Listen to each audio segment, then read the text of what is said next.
Hello, আশা করি সবাই ভালো আছেন। যে কোনো পরিচালকের জন্য উপন্যাস থেকে বা কোনো গল্প থেকে সিনেমা তৈরি করা খুবই চ্যালেঞ্জিং একটা কাজ।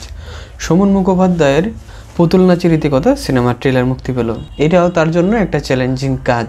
যদিও সুমন মুখোপাধ্যায়ের আগে হারবার্ট, শেষের কবিতা এই ধরনের সিনেমা তৈরি করেছেন বিভিন্ন গল্প থেকে এবং বেশ প্রশংসিত হয়েছিল। তারই ধারাবাহিকতায় তিনি নির্মাণ করেন পুতুল নাচের ইতিকথা। এখন কথা বলবো যে ট্রেলারটা কেমন হলো।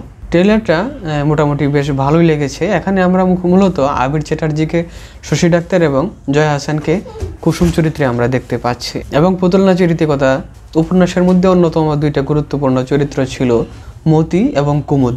যে দুই চরিত্রের এখানে উপস্থিতি আমরা লক্ষ্য করি পরমব্রত চট্টোপাধ্যায় এবং আরেকজন মেয়ের চরিত্রের মাধ্যমে। এখন কথা হচ্ছে যে এই যে উপন্যাসটার ঘটনা বা উপন্যাসের কাহিনী, সেগুলা কিন্তু আমরা বেশিরভাগ মানুষ জানি এবং সেটা আমরা ভালো করেই জানি। কেননা মানিক বন্দ্যোপাধ্যায়ের যে কয়েকটা ভালো ভালো উপন্যাস রয়েছে তার মধ্যে অন্যতম সেরা উপন্যাস হচ্ছে পুতুল নাচের ইতিকথা।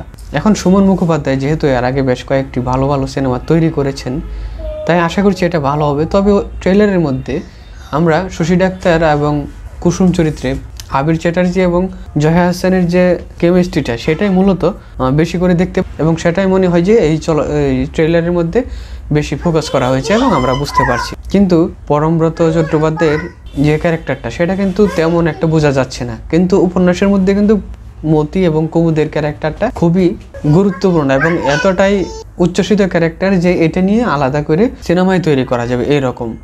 তাও দেখা যাক এখানে কেমন মনে হয়েছে। তবে ট্রেলারের মধ্যে কিন্তু মতি আর কুমুদের চরিত্রটা এতটা ভালো করে বোঝা যাচ্ছে না যে কতটুকু ভালো হবে না হবে। তবে শশী ডাক্তার হিসেবে আবির চ্যাটার্জি এদের কথা বলার স্টাইল বা এদের যে কেমিস্ট্রি, সেটা মোটামুটি আমরা ভালো বুঝতে পারছি। এবং তার সাথে কবিরাজের অভিনয় অথবা আবির চ্যাটার্জির বাবার ভূমিকা শান্তিলাল, এদের যে ক্যারেক্টারের উপস্থিতি সেটাও মোটামুটি বেশ ভালোই করে ফোকাস করা হবে যা মনে হয়েছে।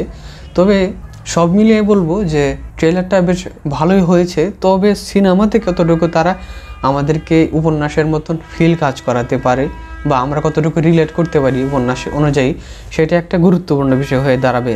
যেহেতু এখনও সিনেমাটা আমরা সাধারণ দর্শক দেখিনি, তবে আশা করছি ভালো হবে। কারণ হচ্ছে এর আগে যেহেতু তার যেসব কাজ রয়েছে সেগুলো ভালো ছিল এবং সেগুলোর অভিজ্ঞতার আলোকেই আবার এটা নির্মাণ করেছে। সেই হিসাবে বলি যে সুমন মুখোপাধ্যায়কে আমরা হয়তোবা এখানে আরও ভালো পারফরমেন্স করতে দেখব একজন ডিরেক্টর হিসেবে। তবে ট্রেলার দেখে কিন্তু একটা কনফিউশন লাগছে যে মতি এবং কুমুদ চরিত্রে পরমব্রত এবং ওই মেয়েটার যে আন্তরিকতা বা কেমিস্ট্রি, সেটা কতটুকু পরিচালক ফোকাস করতে পারে বা উপস্থাপন করতে পারে। তবে শশী এবং কুসুমের অভিনয় হিসেবে আবির চ্যাটার্জি এবং জয়া হাসানের কথা বলা লাগবে আবার, কারণ তাদেরটাই মূলত এখানে কিন্তু ফোকাস করা হয়েছে। আর এর সাথে সাথে বিজিএম এর কাজও মোটামুটি ভালো। আর উপন্যাসের যে প্লট গাউদিয়া গ্রাম, সেটাও কিন্তু এখানে মোটামুটি ভালোভাবেই তুলে ধরার চেষ্টা করেছেন বলে মনে হয়েছে ট্রেলার দেখে।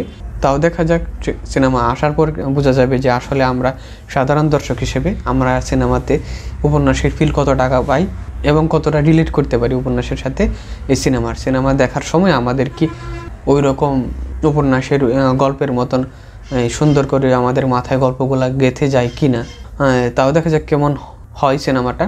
আর আপনারা যারা ট্রেলারটা দেখেছেন তারা আমাদেরকে জানান কমেন্ট বক্সে যে কেমন লাগছে এবং সিনেমার সম্পর্কে নতুন নতুন আপডেট পেতে আমাদের সাথে থাকুন। আজকে তাহলে পর্যন্তই, সবাইকে ধন্যবাদ।